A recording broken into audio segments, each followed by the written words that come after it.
लंबे समय पहले एक गांव में रमेश और धीरज नामक बाप बेटे रहते थे। रमेश का एक छोटा चाबी बनाने का दुकान था। धीरज भी छोटी उम्र से अपने पिताजी के साथ रह के चाबी बनाना सीख के उनके साथ बनाता था। एक दिन धीरज और उनके पिताजी अपने दुकान में काम कर रहे थे जब एक आदमी आता है। मेरे घर का चाबी खो गया, मेरे साथ आके ताला खोलोगे? धीरज, बेटा तुम यही रह के दुकान को संभालो, मैं जाके घर का ताला खोल के आता हूँ। ऐसे कहकर उस आदमी के साथ जाता है। बहुत दूर चलने के बाद, यही मेरा घर है, ताला खोलिए।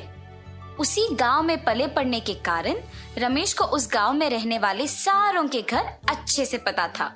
उस आदमी के दिखाए हुए घर रमेश के पहचान के वालों का होने पर वो सोच में पड़ जाता है। बाबू, जो चाबियां मेरे पास अभी है उनसे इस ताला को खोल नहीं पाऊंगा।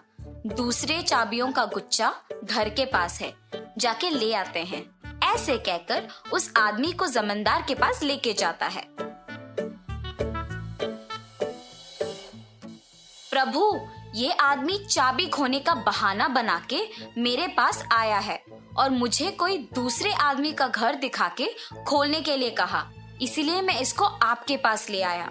तुम बहुत होशियार आदमी हो, इसीलिए इसको मेरे पास ले आ सके। ऐसे जमींदार रमेश की तारीफ करता है और रमेश अपना दुकान वापस चला जाता है। पिताजी, आपने ताला खोला? और जो भी हुआ धीरज के पिता उसे बताते हैं। धीरज, हमारे पास ताला बनवाने के लिए बहुत सारे लोग आएंगे बेटा। उनमें अच्छे और बुरे दोनों तरह के आदमी होंगे, इसीलिए हमें होशियारी से काम करना चाहिए। कुछ साल बाद धीरज के पिताजी का देहांत हो जाता है और धीरज अकेले ताला बनाते हुए दुकान चलाता है। धीरज कोई भी तरह का ताला बनाने के काबिल बन जाता है। एक दिन धीरज के दुकान को एक आदमी आता है। मुझे इस चाबी का एक नकल बना के दे सकते हो? जी हाँ, बिल्कुल, पर नई चाबी के लिए 500 रुपए लगेंगे। ठीक है, बना के दो। और धीरज वो नकली चाबी बना के देता है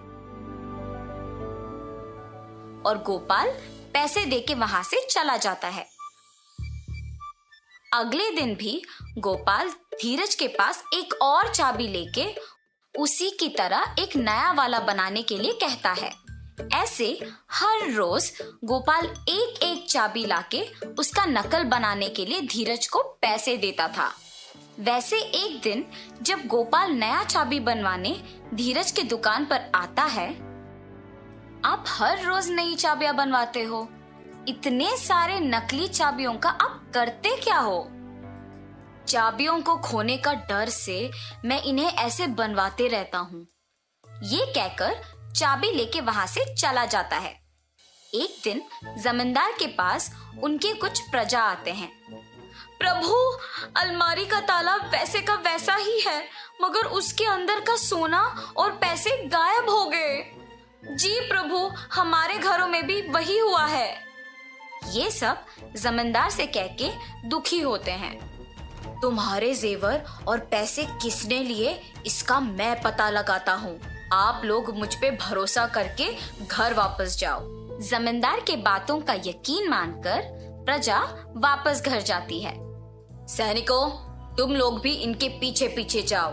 थोड़े दिन इन सब पे नजर रखो, किसी दिन तो वो चोर पकड़ा जाएगा। जी प्रभु। सैनिकों ने जमींदार का कहा किया और सब पे नजर रखे रहे। उन्होंने ये देखा कि सारे लोगों के पास एक ही आदमी काम करता था। हम सबको इस आदमी पे अच्छे से नजर रखना होगा। सही कहा तुमने, सबके पास एक ही आदमी काम कर रहा है।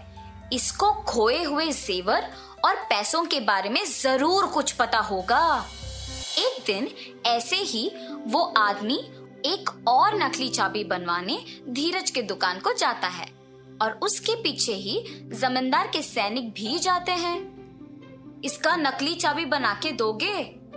ठीक है, थोड़ी देर इंतजार कीजिए, बना के देता हूँ। धीरज चाबी को बनाते हुए सोच में पड़ जाता है। मुझे इस आदमी पे शक है, पर इसके वजह से मुझे बहुत पैसे मिल रहे हैं। वो इन चाबियों के साथ कुछ भी करे, मुझे क्या। और नकली चाबी बना के उसे देता है। गोपाल उसे पैसे देकर वहां से चला जाता है। सैनिक भी गोपाल का पीछा करते हैं और उस पे नजर रखते हैं। जब आसपास कोई नहीं होता है तो गोपाल असली चाबी को उसकी जगह पे रख के नकली चाबी से तिजोरी खोल के उसमें से सब कुछ चोरी कर लेता है। और ये देखते ही सैनिक उसे और नकली चाबियां बनाने के लिए धीरज को जमींदार के पास ले जाते हैं। धीरज, क्या तुमने गोपाल के लिए नकली चाबियां बनाई? जी प्रभु, मैंने गोपाल के लिए बहुत सारी नकली चाबियां बनाई। और तुमने क्या एक बार भी उसकी नीयत के बारे में नहीं सोचा?